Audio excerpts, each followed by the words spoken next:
Hi, I'm back with a cup of tea and a cozy blanket in this rather cold but very cozy winter afternoon, which I enjoy.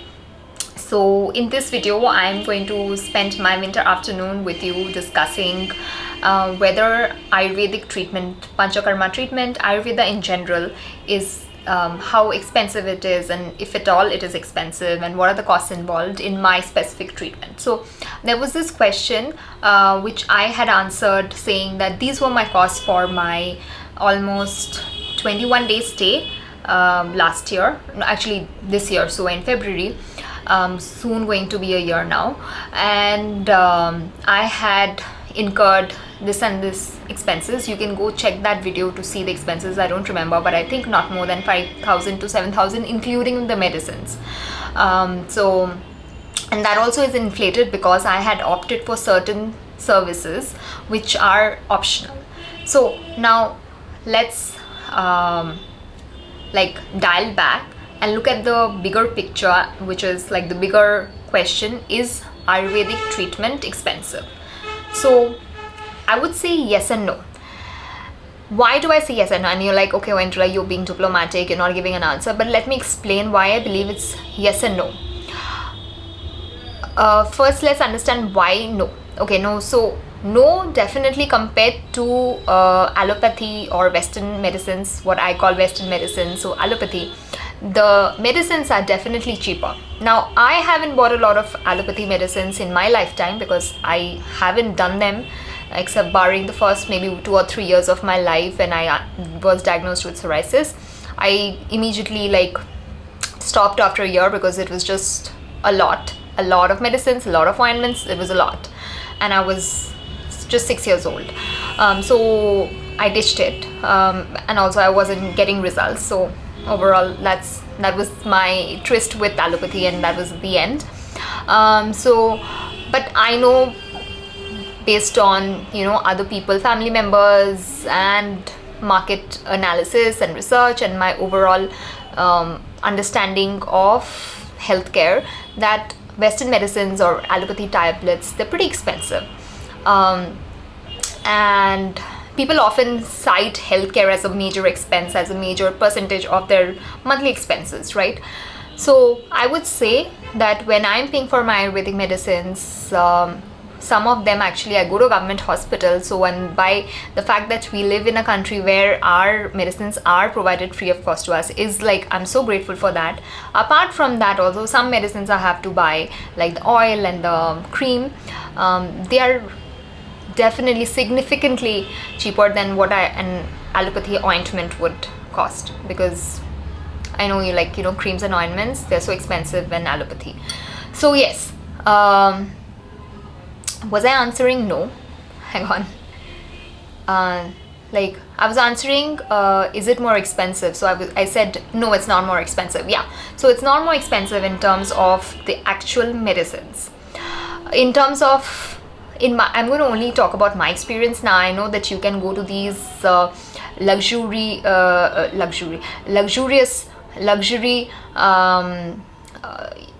Ayurvedic, what do you call them, retreats, wellness retreats in Kerala or any part of India or anywhere outside, which can be expensive because they are again private. But I cannot talk about those. Those I'm sure will be more expensive than my treatment, same treatment at a government hospital in India, because most of it is funded, 99% of it is funded by the government, and it's free. So I can only speak for myself. Let's talk about my treatment, which is typically for say 10-11 days stay.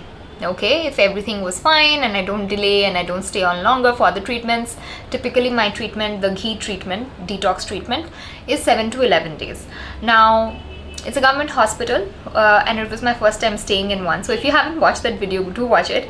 It was my first time staying in a hospital, and that too in a government hospital, and I had no idea that it's free. If I stay in the general ward, it's free. So if I had stayed for no matter how long, I wouldn't have had to pay even 1 rupee for staying in the hospital, and not even, well, well, technically I have to pay 2 rupees every 1 month, or I don't even know, every 2 months. Yeah, every 2 months to get like a new sheet of, you know, prescriptions, like a sheet where they prescribe the medicines, because they get filled up. So after like 4 visits, usually one sheet is filled up, so I have to pay 2 rupees for another fresh sheet. So 2 rupees is all I pay. I don't have to pay any doctor's fees also, right? You just realize the benefits of being an Indian citizen, right? So that's that. And no, don't think that it's free so it's not good. It's really one of the best treatments I have ever received in my life, and you know that because I have been raving about it and I have healed, if you've been coming from other videos. So yeah, if you go to a government hospital, your stay is free and there are no fees, doctor's fees, no visit consultation fees. And usually, like in Ayurveda, they don't ask you to do a bunch of tests, and even if they ask you to do some tests, most of them are done by the hospital for free. So again, not expensive that way. Now I don't know, like I said, it might be a different case if you are going to like a private wellness retreat, Ayurvedic retreat. That's a different case. I don't know, I haven't been one. So if you have been to one, do let me know in the comments below how different is it from what I'm saying here. Okay, so that would be really interesting. And then those are the three main things. And then the medicines, most of them, like, okay, so the ghee that I have got to know that there are some people, if the doctor sees that you're not from a financially strong background, he gives the ghee to you himself, like they make it for you in the lab. And I'm like, why am I not getting freshly made ghee? Even I want that, like the medicated ghee. So because, you know, like fresh, I have a thing for fresh stuff. I think it's the ultimate luxury in life. So that is also something, if the doctor decides that, you know, you're fit to receive that kind of support, then he does that. I've had to pay for the ghee, like 6 bottles I think cost around 500-600 rupees. And then the oiling, which anyway I have to do after the hospital treatment also. I don't think it's more than like 1 bottle, I don't know, but yeah, not more than 150. Don't quote me on it, but yeah, the bottle of oil is something that I have to pay for. Now those are the main things, right? Apart from that, what else is there? Yes, and the first time around I had to pay for, like, you know, after the 7 days of ghee, there is like 3 days of massage and 3 days of sauna, which I had to pay for because they didn't have like a government employee doing it. But in most likelihood, and you're expected to be like you can expect a government employee to do that for you because it's part of the treatment, right? Not everybody can afford the 3 days of sauna too. You have to have, there are these subcontractors who stay in the hospital, they're called ayas. So I had to pay, I think, 120 rupees per day, so 3 days, or you would have to pay. I paid more because I engaged her services even during, like, from beforehand itself for the oiling, but compulsory you have to do those 3 days of engaging an ayah. But that was the first time. Second time around they had hired someone, so I didn't have to pay for that too, right? So that's the thing. And the one thing that I paid for in both the times was the fact that I took a private cabin, which basically has like 2 beds in one private room. So you'll have a private bathroom. That was the reason I took a private room, because government hospital, many people accessing the bathroom, it can get pretty dirty, very dirty. Okay, I'll let you fill in the blanks. So this is, and I paid 100 rupees per day. So say for, let's say I stay for 15 days, so 15 into 100, that would be my charges for my stay. But that's optional. You can stay in the general ward and you'll not have to pay a penny. And then yeah, those are the expenses. So you can like see that the major costs, like such as stay and doctor's fees and medicines, all of it is practically free. nominal expenses of medicines which you have to buy, such as the ghee and the oil. And even after you've been discharged, so I have been discharged twice. I mean, like, I've been doing this for a year, and I go every 2 weeks to visit the doctor. So I get to consult the doctor for free every 2 weeks, and I get medicines for free every 2 weeks. So they give you medicines for 2 weeks, and I have to go back and consult and show them, update the doctor again what's happening. Sometimes it's a refill, sometimes it's an adjustment. So you are constantly being seen by a team of doctors at all times. I mean, like, not all times, but every 2 weeks, or whenever your medicines get over, or whenever you have to report some changes, you are getting their consultation and their eyes on you, and every 2 weeks for free, and medicines for free too, apart from the minimum. So apart from someone's, like, the reason why I'm repeating it, because sometimes, you know, I may say something and then it gets misunderstood, because, you know, I might say different things here and there, and, like, in the sense, like, you know, different thoughts come and I'm like, oh, I have to say this. So that's why I'm repeating it again and again, so that it's clear and that there is no wrong information given out, at least from my experience. Okay, now, so those were the things. It's not expensive, right? You can see, compared to allopathy, it's not expensive, and the fact that it's a government hospital, it's practically free. Now, why is it expensive? On the other hand, it's also very expensive. I'll tell you why. It's very expensive because it requires a lot of resources and time and effort to be able to undergo this treatment. So for example, I cannot have, or let's say for the treatment that I am undergoing, and I believe most of the other patients who are undergoing Ayurvedic treatment, we are not allowed to have, as in we are asked to avoid food from the fridge. So whether it's, forget about stale food, not like refrigerated food which you cooked and you eating it, reheating, and not even that, like ingredients, vegetables kept in the fridge, potatoes from whole storages, most potatoes are from whole storages nowadays, water, ice cream, anything, chicken, mutton, anything, any restaurant food, because restaurant food is mostly like they buy the meat and fish in the morning and they keep it in the fridge so that it doesn't go bad, and then they cook it later on, right? So all these things are immediately not an option, which means that you have to buy vegetables and meat or whatever it is that you eat every day, fresh, cook it, eat it in the afternoon, and then again cook something for the like for the night, whatever it is that you eat, how many times you eat during the day, it has to be fresh. And or if it's not fresh, you can reheat it many times. You know, in order to keep the food from going bad, people like reheat it, boil it, but you cannot put it in the fridge. So that is expensive, right? Because, you know, most of us nowadays, we're used to urban lifestyle, at least me, at least people in a city. So if you are someone who's living in a city by yourself, or, you know, you are a couple, or you're someone who has a very urbanized lifestyle, you know, storing food in the fridge, doing groceries once a week, because you can't go grocery shopping every day, it's a very expensive process, because you'll have to either keep a maid, or you'll have to find time to get up early and do your groceries every day. So that, in terms of your effort and resources, is very expensive. So for me, I have a maid who does groceries for me every day. Like earlier, she wouldn't do it every day. Earlier, we would keep food in the fridge and then she'll come and cook it. She'll buy something as and when needed, but for me, it has to be done in this way.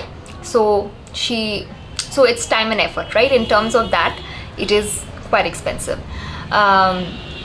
Then let's say if I'm craving some food which is, say, Chinese, and I'm not allowed to eat soya beans, like soya sauce, so then I have to find alternate ways. I have to go research some ways of finding let's say fried rice or chili chicken without, say, soya sauce. So I have to dedicate some time to find out a new way of doing some like usual recipe in a different way. So you have to make a lot of adjustments. What I'm trying to say is that every time you have to make an adjustment and you have to check yourself, like, oh, I can't eat this, so I have to find another way of doing it. So that there is like a transition, which if you are determined, you can do it, which I was very much, but some people may not, and that's also fine. Different bodies have different thresholds, so I tried to follow as much, because I was like, I went through this very painful process of having that awful medicated ghee, so I'm going to do everything possible in my capacity to do it. And in fact, the doctor said that if you ever have, like, don't even think of getting cured if you have fridge food. Don't think of even getting cured in this lifetime. So they're relaxed about other things. Like, so once I mentioned, I had ice cream. I have ice cream during summer. I had it twice a month, which I was having it twice a week. Those popsicle ones, like the quality was ampanna. Oh my god, it's so good. But anyway, it came out and I was just having 2 every week, and I told him I had 2 per month, and that time I had started getting new ones, so he was like, don't have it. So he was okay with that, but he was like, obviously if I've had it, what can I do? I can't like just take it out from my system. Yeah, he said that if you have fridge food, don't expect to get healed. And I think my tea has become cold, so I'm going to take some sips. So in terms of resources, time, adjustments, and also in terms of, yeah, this is interesting, I didn't think of it, but yeah, this is very important. In terms of your social life, you will be sacrificing a lot. I did it even when I was a kid. There was another doctor, as I was in college, not too long ago, and I was also undergoing Ayurvedic treatment by another doctor in Odisha, and he asked me to give up non-veg. So what happens is, like, in our family, we eat non-veg, and pretty regularly, every day, twice a day, we would dine out often. At that time, we were dining out. Nowadays, we don't.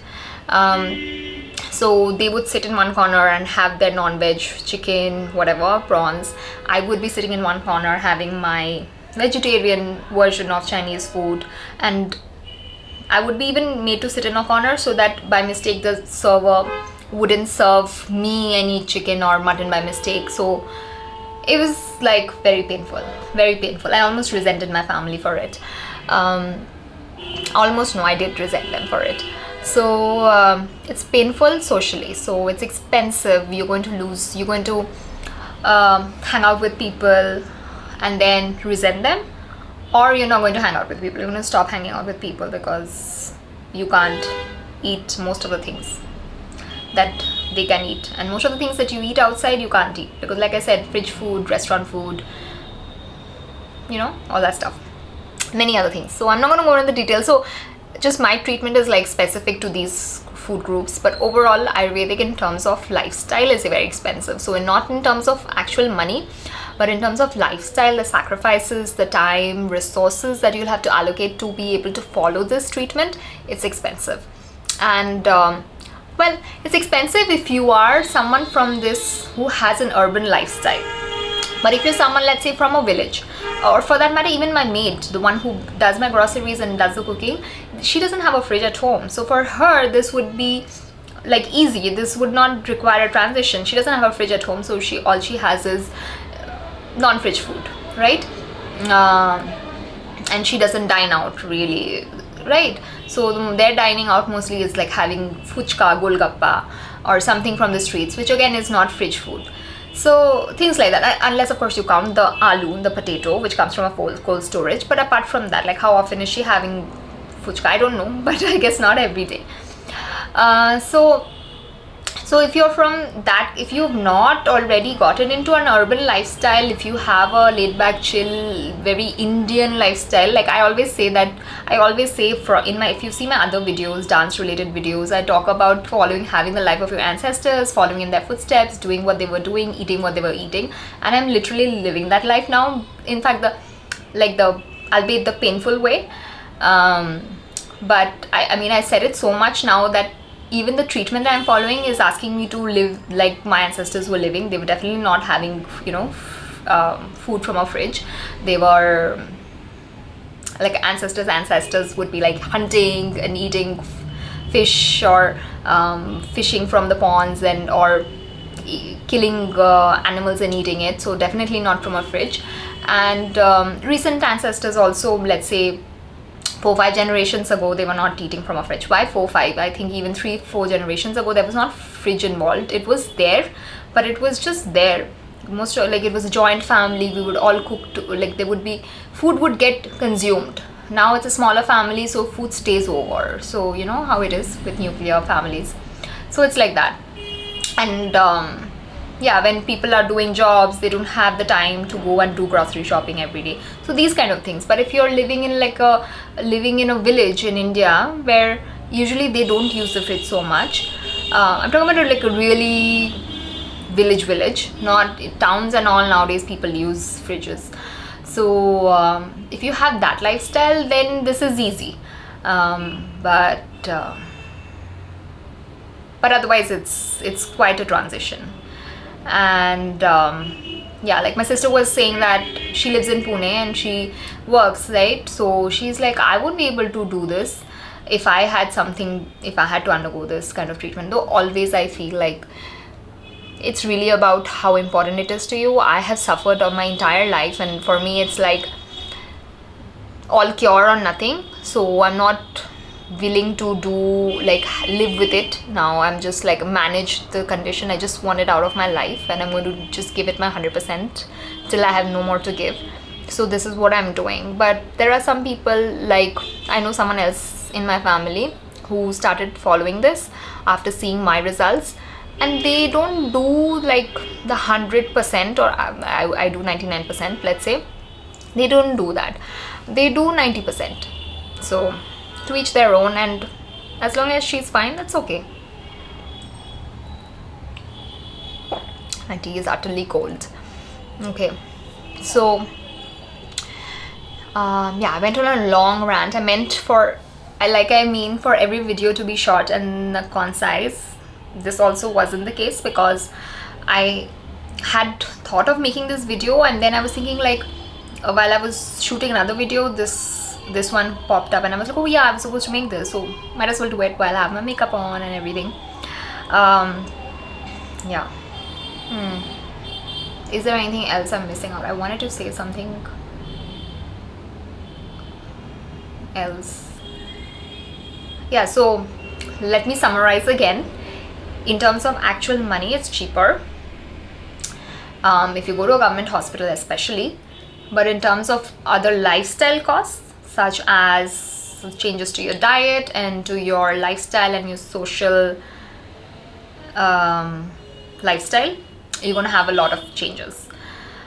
For me, it works out because I'm an introvert. I don't like hanging out much, going out much, socializing much, and I don't like eating out anyway. As in, I prefer home food. As in, if I want something which is say like a pizza, noodles, biryani, I will get it made at home because I prefer that.